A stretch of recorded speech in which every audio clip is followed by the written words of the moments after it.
Estimados telespectadores, boa noite. Sejam todos bem-vindos a mais uma edição do programa Na Linha da Frente, aqui com o Dr. Alexandre Chivala, sempre assim, todas as quartas-feiras.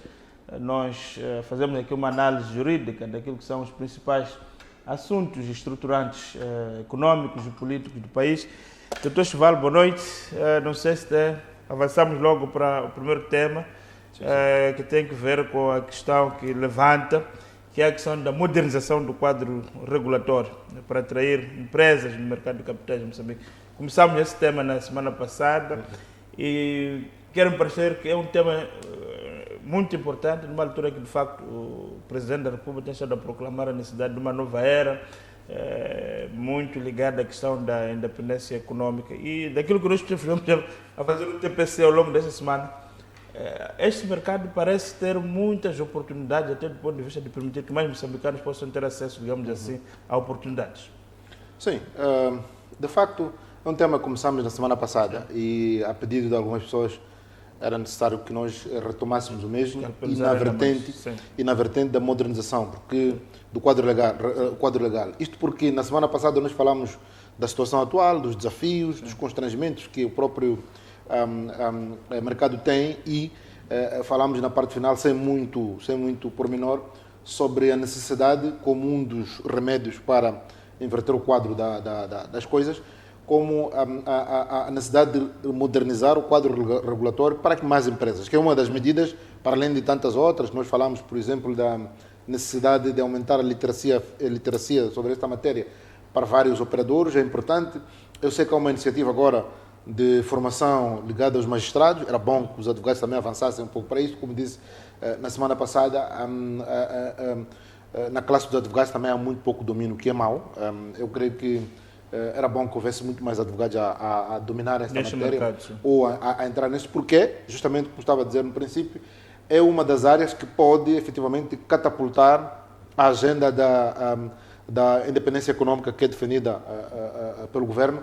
E não só, eu creio que é uma questão até do orgulho dos próprios moçambicanos sentirem-se donos de alguma coisa neste país, mas mais do que isso é importante também que as empresas percebam que o mercado de capitais é uma das ferramentas importantíssimas para podermos, enfim, contornar o já burocrático e penoso, para além de caro, mercado de acesso ao crédito por via da banca tradicional. Portanto, sabemos o que é que isto requer hoje, em função até do excessivo crédito mal parado que temos, os bancos começam a apertar um pouco mais hoje e por via disso também, olhando para as PMEs, para as startups, dificilmente poderão aceder a este crédito. Portanto, o mercado de capitais é efetivamente um mecanismo essencial, não só para mobilizar a poupança interna, mas também para atrair investimento externo, mas como disse, uma forma que permite também contornarmos este modelo de financiamento à economia por via da banca, que nós sabemos como ele é. Agora, é verdade que também há grandes esforços ao nível da nova direção da Bolsa de Valores, que vai no sentido de tornar este mercado muito mais acessível para os moçambicanos.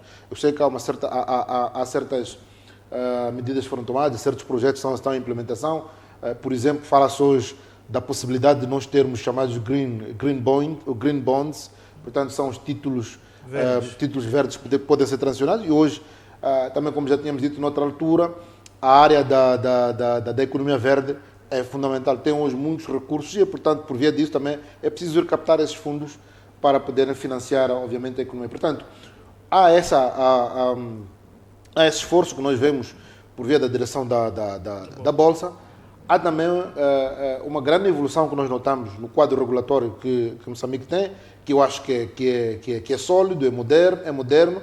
Entretanto, as empresas ainda evitam a Bolsa, obviamente, isto tem o seu efeito, que é limitar também o crescimento econômico. Portanto, é importante olhar sempre nessa perspectiva antes de nós fazermos qualquer abordagem. Portanto, é um pouco o resumo do que nós falamos na semana passada. O que é que temos hoje ao nível do nosso mercado de capitais? Primeiro, a Bolsa de Valores conta com muito poucas empresas. Se nós formos olhar no dia a dia para o site da Bolsa de Valores e vemos quais são as empresas que lá estão cotadas. É verdade também que muitas das vezes, se nós quisermos ter acesso à Bolsa de Valores, temos que ir sempre a um website. Era bom que as televisões, sobretudo a televisão pública, pudesse diariamente passar informação sobre como é que está o mercado de capitais, como é que estão cotadas determinadas empresas. Isto, enfim, poderia, quem sabe, catapultar muito mais pessoas para acederem a este mercado. Mas a verdade é que nós temos hoje muito poucas empresas cotadas na Bolsa, o que reflete, obviamente, esta falta de dinamismo no mercado.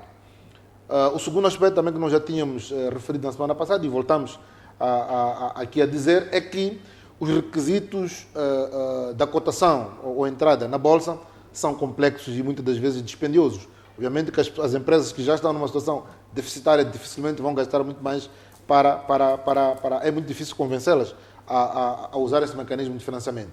Portanto, isto, obviamente, desincentiva as empresas. Estamos a falar essencialmente das empresas, as chamadas pequenas e médias empresas. Portanto, estamos nesse espectro. A maior parte das empresas, como disse também, continuam a financiar-se exclusivamente por via da banca, com custos elevados e também acesso restrito. Portanto, continuamos a ter este cenário que, enfim, vai retardando um pouco a alavancagem da nossa própria economia.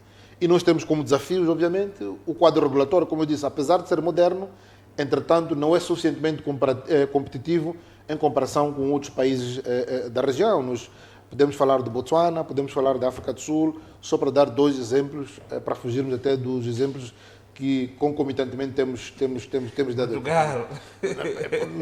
Eu sou muito... Eu resisto um pouco a essa ideia de que sempre temos que ir a Portugal. A primeira coisa é Portugal. Não, nós temos que olhar aqui para a nossa realidade, mercados... Essa é a ligação histórica que nos persegue. Exatamente. Portanto, e que parece... muitos de nós a África do Sul parece muito distante, comparado com Portugal, são 10 horas de voo.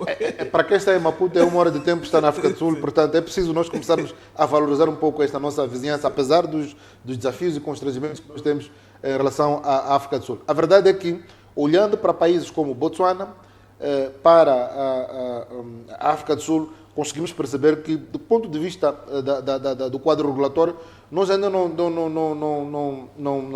estamos ao nível de competitividade relativamente a esses mercados. Por outro lado, também nós dissemos na semana passada que é a ausência de incentivos fiscais e financeiros claros para estimular as empresas a listar-se na Bolsa. É preciso que eu diga, como Estado, que quem for dispersar o seu capital na Bolsa tem alguns incentivos. Isso é um trabalho que podia ser feito muito bem por via da APEX, por exemplo, que é a nossa agência de promoção de investimento externo. Para além disso, as empresas perguntam-se o que eu ganho indo a listar uma bolsa de valor, para além, obviamente, da captação de mais receitas para outro tipo de investimentos e também a partilha de riscos. Isto é extremamente importante. Então, é preciso nós criarmos mecanismos, primeiro, para haver incentivos fiscais e financeiros que sejam claros e acessíveis para as empresas que pretendam alistar-se na Bolsa. Depois, outra questão que nós nos referimos é relativa à cultura de fechamento das próprias empresas. Hoje nós temos há de ver que a maior parte das empresas que nós temos são as sociedades unipessoais.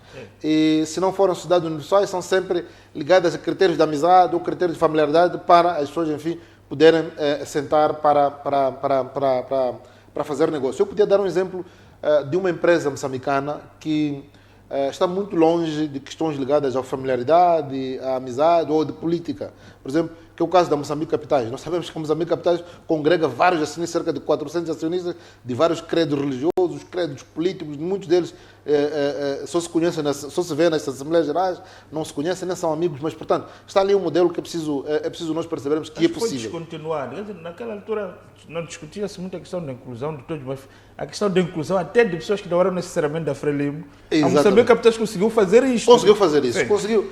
Nós temos, por exemplo, alguns membros da Renamo, do MDM, outros simplesmente apartidários, que estão conglomerados no chamado Moçambique Capitais. Então, é possível. Está ali um exemplo de que nem sempre nós temos que fazer negócios a pensar na política. Bom, este é meu camarada, ou este é da mesma igreja, ou este é meu familiar ou amigo. Portanto, é possível nós entrarmos numa perspectiva de mais de 400 acionistas. Mas isto traz um outro desafio, que é a necessidade de nós consolidarmos critérios de transparência e prestação de contas. Portanto, o grande handicap que nós temos nas empresas hoje é a questão relativa ao compliance.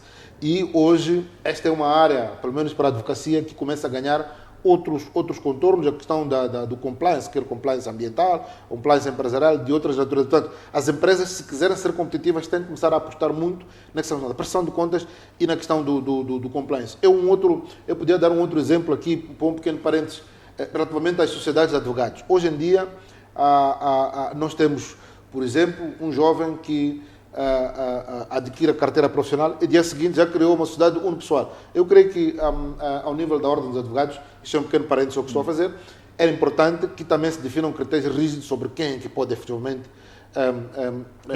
criar uma sociedade unipessoal. Não é? Uma sociedade unipessoal, até que nem seja uma sociedade de advogado, porque ele pode criar uma sociedade de advogado com outros advogados experientes, que é extremamente importante. Mas também creio que é fundamental que os advogados façam um estágio sempre com uma cultura de um escritor de advogado, ainda que mais tarde possam efetivamente ter prática isolada, mas é importante conhecer essa cultura. Há outras valências ligadas à gestão, e eu queria chegar até aí justamente para falar da necessidade de nós imprimirmos cada vez mais a cultura da prestação de contas e da transparência, que muitas das vezes leva a que muita gente não queira ter sócios, portanto optamos por isso. Mas isso é muitas empresas também, quer dizer, exatamente. A ideia de que é para família, quer dizer, não quero, é um Ubuntu da empresa, quer dizer, e muitas vezes as pessoas acabam, ao invés de dispersar o risco, obviamente tem consequências, que tu vai ter que partilhar os dividendos, mas as pessoas acabam se afundando, porque de facto até pode ter um bom negócio do ponto de vista teórico, mas como não foi buscar várias valências, exatamente. Eu acho que aqui na MBC somos um exemplo. É um exemplo sim, a MBC tem várias valências, várias proveniências, pese embora alguém diga que é uma televisão de Maxwell, mas se admirador como... Vocês são trabalhistas. Mas o importante aqui que quero chamar a atenção é nós temos como empresários e não só, buscar sempre critérios de transparência e de compliance e prestação de contas. Isso é extremamente importante no ambiente de negócio. Qualquer parceiro internacional que vem em Moçambique, obviamente começa a exigir que as empresas, que os seus parceiros são empresários, que tenham uma cultura de prestação de contas, sejam transparentes e tenham um compliance organizado. Portanto, isso é um fundamental, um desafio. Portanto, em função destes tipos de handicaps, as pessoas muito pouco irão alistar-se à bolsa. Por quê? Porque um dos requisitos que vai ser exigido é justamente que haja estes critérios de transparência, de prestação de conta e que o compliance esteja evidentemente organizado. Portanto, isso já é uma responsabilidade das empresas, não necessariamente ligada à própria bolsa de valores. E quais são as oportunidades que nós temos no mercado de capitais? Primeiro, a modernização regulatória pode tornar Moçambique mais atrativo para investidores institucionais e fundos estrangeiros. Assim como eu dizia, se houver, obviamente, empresas que possam dispersar o seu capital por via da Bolsa, há um investidor que vem a Moçambique, provavelmente irá investir na mesma área em que nós estamos, obviamente, em vez de começar do zero, ele pode entrar para o nosso negócio por via dessa dispersão do capital a nível da Bolsa. E ganham as empresas moçambicanas porque podemos efetivamente agregar valor por pessoas que trazem outro tipo de valência, outro tipo de competências no mercado em questão. Mas o importante é modernizar o quadro regulatório para permitir que assim seja. Esta é uma oportunidade. Então, estamos a dizer que se modernizarmos o quadro regulatório, poderemos, obviamente, atrair investimentos estrangeiros e não só, mas também institucionais. Há uma questão, Dr. Chivalo, que está a colocar. Eu comentava com alguém, por causa deste tema, que ele interessou-se muito por a ideia que estava aqui a avançar, a necessidade do setor bancário, ter parte do seu capital disperso em bolsa. Ele dizia que isso vai ser tecnicamente impossível em Moçambique, porque a banca, por exemplo, é um dos setores muito poderosos em Moçambique. Acha que é possível aprovar uma lei ou um decreto do Conselho de Ministros que obriga a banca a ir à bolsa? É possível e é obrigatório, é mandatório, digamos, um pouco na órbita do discurso da independência econômica. Moçambique precisa disso. Nós temos hoje um sistema bancário que é fortemente controlado pelo estrangeiro. Portanto, significa que nós estamos, repetindo um pouco a expressão que eu usei na semana passada, uma banca que vem fazer um verdadeiro garimpo. Portanto, aqui só sugam-se. E é olhar para os relatórios anuais de desempenho do setor bancário para perceber quais são os ganhos que lá estão. Portanto, os acionistas, maioritariamente estrangeiros, vêm a Moçambique, não tenho problema nenhum quanto a isso, de virem ganhar dinheiro e poderem repatriar o capital, mas é importante que nós possamos criar uma certa burguesia nacional. Nós tivemos 2 exemplos de 2 bancos que, por via de políticas que eu considero irresponsáveis, foram deitados abaixo, que eram controlados por moçambicanos. Era o nosso banco e também o Mozabanco, hoje envolto nesta disputa judicial que nós vemos entre a Moçambique Capitais, o Banco Central e a Coenha de Primeiro. Eu creio que esses foram 2 exemplos que nos revelaram que era possível ter uma banca controlada por moçambicanos. Isso é que nós necessitamos. É importante, ainda bem que há uma decisão agora do Tribunal Administrativo, tanto quanto sei, transitou em julgado, por isso não tenho problema nenhum em comentar aqui publicamente. Portanto, há uma decisão que transitou em julgado que permite que os acionistas moçambicanos maioritários na altura possam reassumir. Pese embora nós tenhamos hoje o acionista maioritário Coanha, mas está ali envolto numa maré de conflito de interesses, a começar primeiro pelo facto de o governador do banco ser o PCA da Coanha, portanto, a Coanha é acionista do Mozabanco, e o próprio Banco Central, liderado pelo PCA da Coanha, é que vai fazer a supervisão, a própria. Portanto, é uma autossupervisão. Portanto, que eu acho que não devia ser. Portanto, é um exemplo de um acionista moçambicano com posição privilegiada, mas, obviamente, queremos que seja de outra natureza, até porque não é a missão e visão do Coanha poder estar a gerir banco. Portanto, eu creio que o mais rápido possível isso possa resolver, possamos ter moçambicano e outros exemplos, falo do Moçambique. Mas o Chival defende que é importante que os moçambicanos comecem a ter controle dos bancos. Exatamente. Como acontece noutros... No passado nós tivemos BCM, BPD e pronto, foram desbaratados. Por via do escangalhamento que houve do nosso setor financeiro, portanto, tivemos essa situação. Uma ideia de que o Estado não poder ter bancos públicos, quer dizer, uma ideia um pouco delirante, porque se formos a ver o mundo todo... Há sempre um banco estruturante, mesmo na Europa, que é um banco público, sem embargo, nos outros bancos comerciais, mas é um banco público que cumpre a função, digamos assim, de um banco com uma função social, exatamente, um pouco de fomento da atividade empresarial, do consumo. Temos em Portugal, temos a famosa Caixa, temos no Brasil também tem a Caixa Econômica. E nós fomos ditos que não podemos ter bancos e compramos essa narrativa facilmente. Bom, agora nós temos por exemplo, o BNI, mas creio que mais dia menos dia não é um banco que conseguiu cumprir com o seu papel. Nem tem a robustez necessária. Exatamente. Estamos a falar do Banco de Desenvolvimento. Só espero que nesse Banco de Desenvolvimento que nós estamos a criar não haja entre estrangeiros a controlar a parte do banco. Portanto, isso para mim é algo que pode me confundir. E se houver, eu espero que haja a maioria moçambicana a controlar o banco. Portanto, é um dos exemplos do que é possível e, sobretudo, do papel que o Estado tem, não só ao nível do processo regulatório, como dizia, definir normas que obriguem, por exemplo, os bancos que temos agora a dispersar o capital no mercado de capitais e, obviamente, dar preferência a moçambicanos para a aquisição das ações desses bancos, mas também por via de iniciativas próprias do Estado, que é criar um banco, enfim, que possa responder a essa necessidade de termos bancos controlados por moçambicanos, que é um imperativo, creio que é um imperativo nacional. Uma outra oportunidade que nós temos, e nós já nos referimos antes, é a possibilidade das PMEs poderem captar financiamento mais barato e diversificado. Portanto, não só dependermos da banca, mas, obviamente, como disse antes, o desafio da organização das próprias empresas.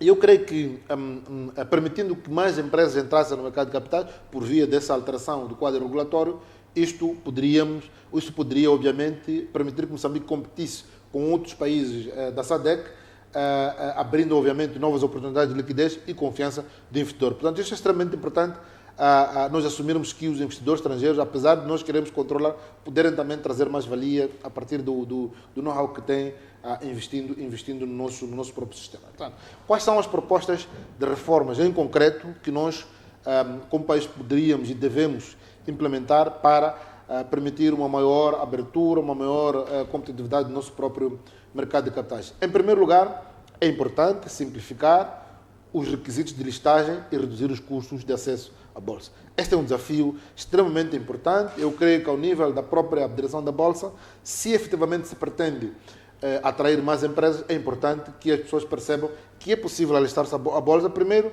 sem perdão, a que haja muita burocracia, mas também que os custos sejam reduzidos, porque no fim ganhamos todos, ganha o Estado por via de impostos nestas transações, ganha a própria Bolsa, que dinamiza-se, mas também ganham os empresários que vão, obviamente, captar outro tipo de financiamento que não seja sempre por via da banca. Por outro lado, é necessário criar benefícios fiscais para empresas cotadas e investidores de longo prazo. Portanto, é importante dizermos primeiro que se as empresas estão cotadas é que cumprem com as regras de compliance, têm problemas de transparência resolvido, prestação de contas elas estão, portanto, são empresas que publicam as suas contas e qualquer um tem acesso, significa que são o exemplo. Portanto, é preciso acarinhar essas empresas. É preciso que eu possa, obviamente, sentir que o Estado vai me acarinhando por me alistar à Bolsa. Portanto, tudo isso vai, obviamente, levar a que as pessoas possam efetivamente aceder ao mercado de bolsa. Não estou a falar só dos incentivos fiscais, mas também incentivos financeiros, por via não só da redução de alguns custos, entre outros que podem ser colocados, permitindo que, obviamente, nós tenhamos um mercado de capitais robusto.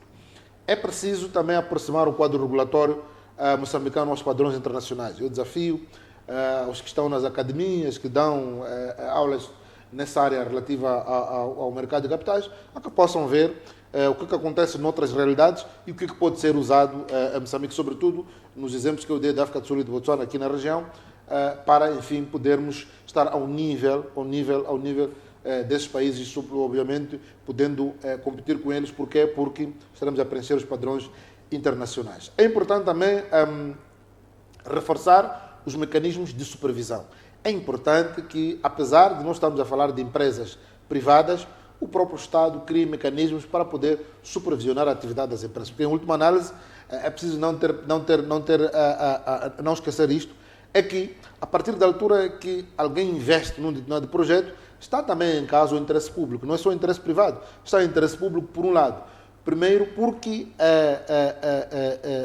é uma empresa que investe, permitindo que o Estado ganhe por via de imposto. Quando as empresas estão saudáveis, pagam mais imposto ao Estado, garantem empregabilidade e, por via dessa empregabilidade também, os trabalhadores vão pagar os seus impostos. Portanto, a questão da melhoria do ambiente de negócios não é apenas uma questão de foro eminentemente privado. É por isso que anualmente temos as chamadas conferências anuais do setor privado, em que o Estado participa, o Estado é um parceiro. Portanto, significa que estamos a falar não só do interesse privado, mas do interesse público. Por isso é que eu defendo que o Estado tem que ir além, obrigando aqui determinado tipo de empresas devam prestar contas. Não só prestar contas para que depois possam ser cotadas à bolsa. Portanto, aumentar o raio das empresas que devam ser cotadas. E, portanto, é importante aumentar os mecanismos de supervisão e para aumentar a credibilidade da Bolsa de Valores. Exato. Vamos, neste momento, se calhar, obedecer o nosso primeiro intervalo. Voltamos na segunda parte com mais 2 temas aqui no programa Linha da Frente com Alexandre Chivala. Até já.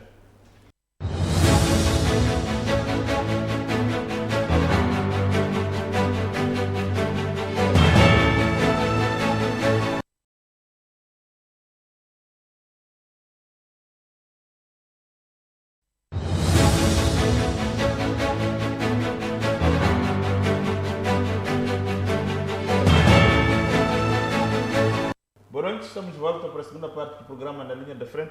Dr. Chivala, avançando já para a segunda parte, olhando para aquilo que são os temas que elencou para esta noite, outra questão que quero debater aqui, mas também acho que é um tema que vai precisar de mais espaço, é a questão do tema ligado à insolvência e recuperação de empresas. Recentemente, o Centro de Formação Jurídica Judiciária da Matola lançou o primeiro curso, digamos assim, de administradores de insolvência, que é um tema que hoje em dia faz muito sentido, tendo em conta o desenvolvimento empresarial e que muitas vezes as empresas estão em dificuldade, não significa necessariamente que têm que ser liquidadas. Portanto, há um processo que pode ser feito que possa permitir que essas empresas possam efetivamente ou eventualmente recuperar.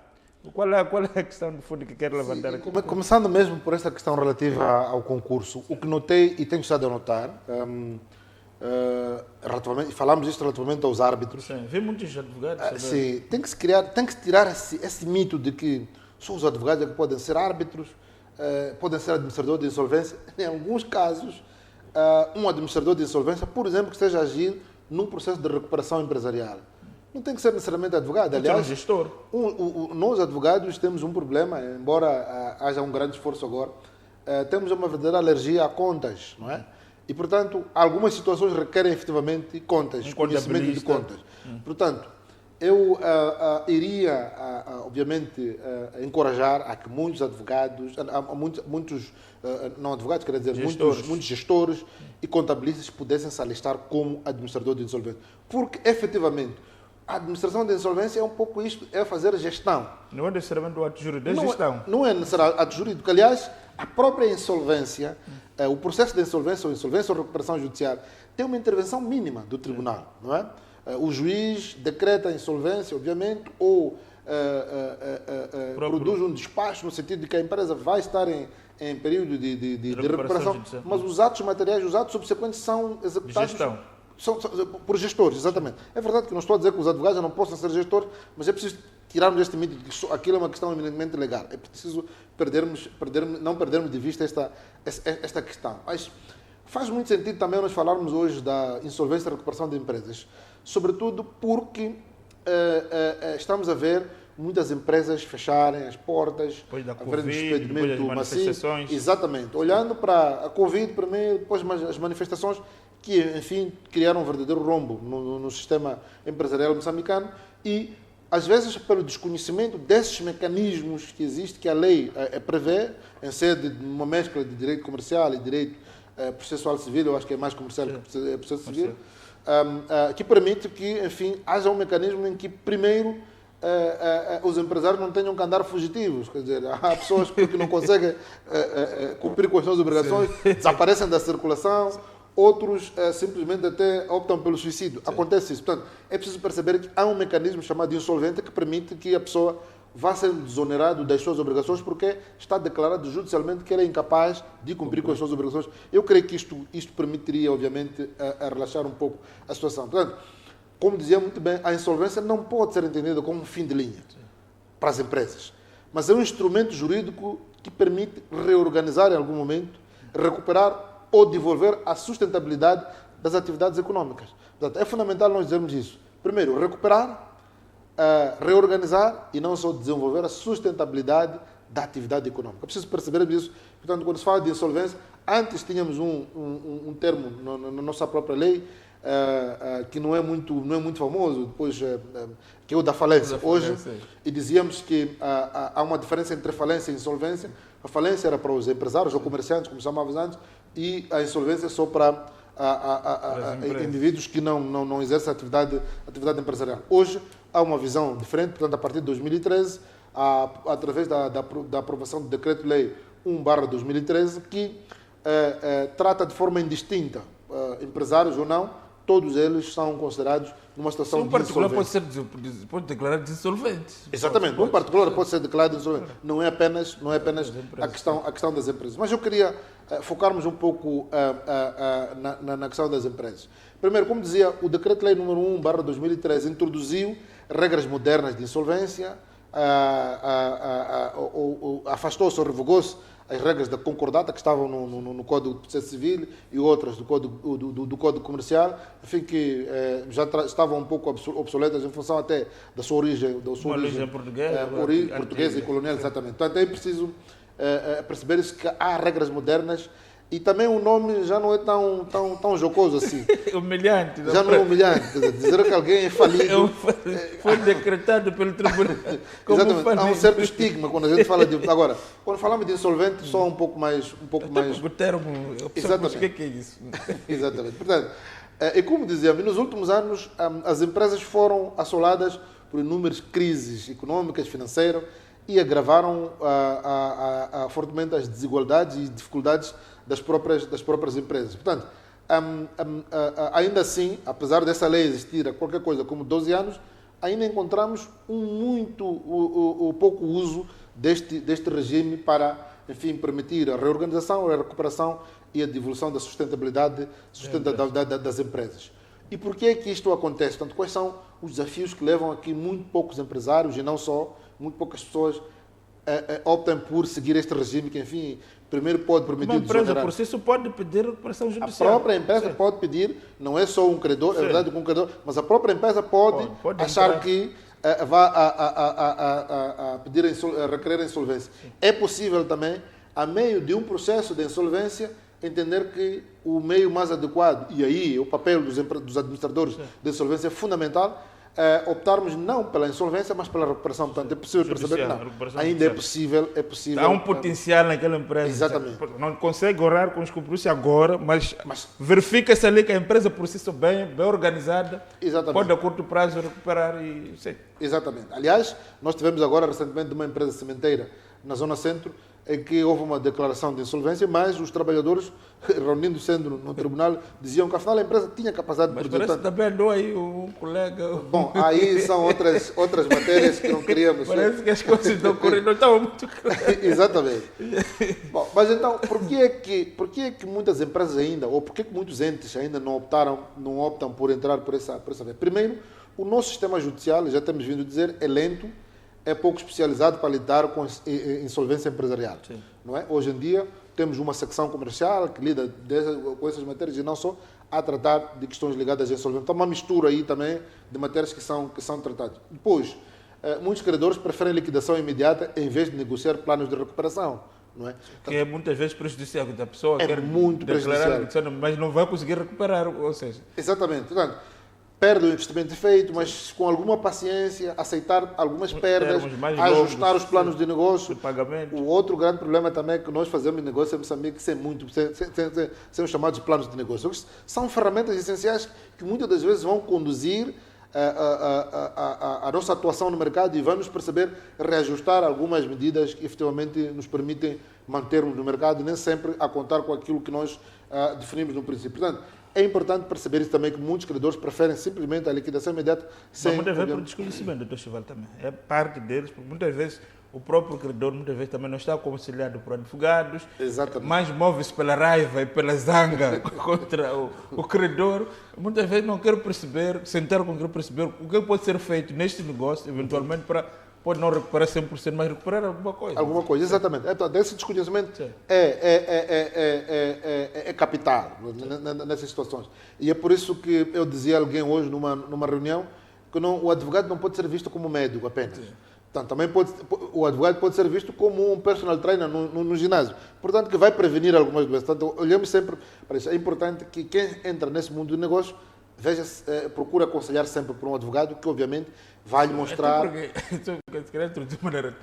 Há pessoas que preferem ter sempre um curandeiro particular, mas não querem ter um advogado. Não querem ter um advogado nem um médico. É um pouco estranho. Acredita que pode ter um curandeiro para ele acompanhar durante a trajetória, mas não quer ter um advogado, também pode lhe acompanhar. Optamos mais pela metafísica do que propriamente situações que nos perguntam. É sempre bom, digo isto aos empresários, ter um advogado, seja lá de que natureza for, mas que também esse advogado possa ser capaz de ajudá-lo a gerir o seu próprio negócio. Há também um outro desafio, e eu creio que é isso que se está a procurar se corrigir 12 anos depois. Há muito poucos administradores de insolvência devidamente qualificados e independentes. A questão da independência também é extremamente importante. É verdade que a lei impõe regras apertadas para quem pode ser administrador de insolvência, mas é importante também que haja aqui o fator de transparência, que é capital para nós falarmos dos administradores de insolvência. Quais serão as oportunidades que nós temos através deste quadro regulatório da insolvência e recuperação? Primeiro, processos de insolvência ou de recuperação bem conduzidos preservam postos de trabalho e protegem cadeias de valor. Portanto, não imaginamos hoje o que significa hoje, por exemplo, encerrar uma empresa que fornece uma indústria que fornece pão. Sabemos que o pão é um produto básico na nossa economia. Sim. Portanto, para além dos postos de trabalho, mas também há ali um conjunto uma cadeia de valor que é prejudicada por via do encerramento dessa empresa. Portanto, é importante percebermos que se nós formos capazes de conduzir um processo de recuperação, sobretudo, ainda que seja também de insolvência, nós podemos permitir, obviamente, mais na insolvência, na recuperação, manter postos de trabalho, que é extremamente importante. Também é preciso perceber que empresas em dificuldades podem ser revitalizadas, voltando a ser fonte de receita fiscal e de investimento. Portanto, o próprio Estado também tem interesse nisso, que mais empresas paguem investimento, paga impostos. Portanto, em função dessas dificuldades, nós vimos agora, por exemplo, criou-se um fundo, o Estado aprovou um fundo de recuperação empresarial, agora temos o chamado Fundo de Garantia Mutuária. Portanto, tudo isso são esforços que o Estado instrumentos visam recuperar as empresas. Portanto, mas é preciso chamar a atenção que nós precisamos de cada vez mais levar os empresários a este instrumento que é o da recuperação empresarial, enfim, que vai permitir, enfim, também ajudar o Estado a manter a captação de impostos e também melhorarmos o nosso próprio investimento. Agora, a existência de um sistema de insolvência gera confiança junto dos credores, junto dos investidores, financiadores e parceiros estrangeiros. Portanto, se nós tivermos esse sistema altamente funcional, qualquer indivíduo que vier investir, e isto, obviamente, é importante. As pessoas, quando vêm investir em Moçambique, perguntam-nos, como advogados, primeiro, como é que é o regime fiscal? Se a carga fiscal é pesada ou não? Como é que é o mecanismo de resolução de disputas? Se nós temos um mecanismo, se opta-se mais pela arbitragem ou mantemos sempre a guerra dos tribunais? E se existe um mecanismo de recuperação empresarial?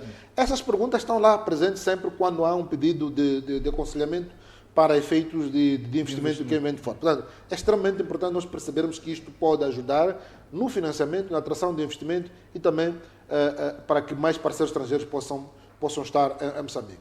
O que é que nós precisamos, enfim, para melhorar ainda mais estes mecanismos? Primeiro, eu creio que é fundamental, se da mesma forma nós criamos as chamadas secções, por exemplo, ou tribunais de trabalho, criamos secções comerciais, especializadas em matéria comercial, é importante também criar secções especializadas em matéria de insolvência e recuperação. Propõe uma secção autônoma da secção comercial. Da secção comercial, porque também começa a haver um problema sério de demanda processual. Eu me lembro... segunda aqui na cidade. Exatamente. Eu me lembro que quando iniciaram as secções comerciais, nós tínhamos a primeira e a segunda secção comercial no Tribunal Judicial da cidade de Maputo. Eram secções altamente expeditas, mas à medida que os processos foram entrando, depois mudança de juízes, sempre vem juízes uns menos experientes que os outros, portanto, aí começam a haver problemas. Então, é importante nós criarmos, eu defendo que se crie, ainda que seja em forma piloto, secções especializadas em matéria de insolvência e recuperação. Creio que isso pode atrair um pouco mais, em função da rapidez, pode atrair, obviamente, mais empresários a usarem estes mecanismos.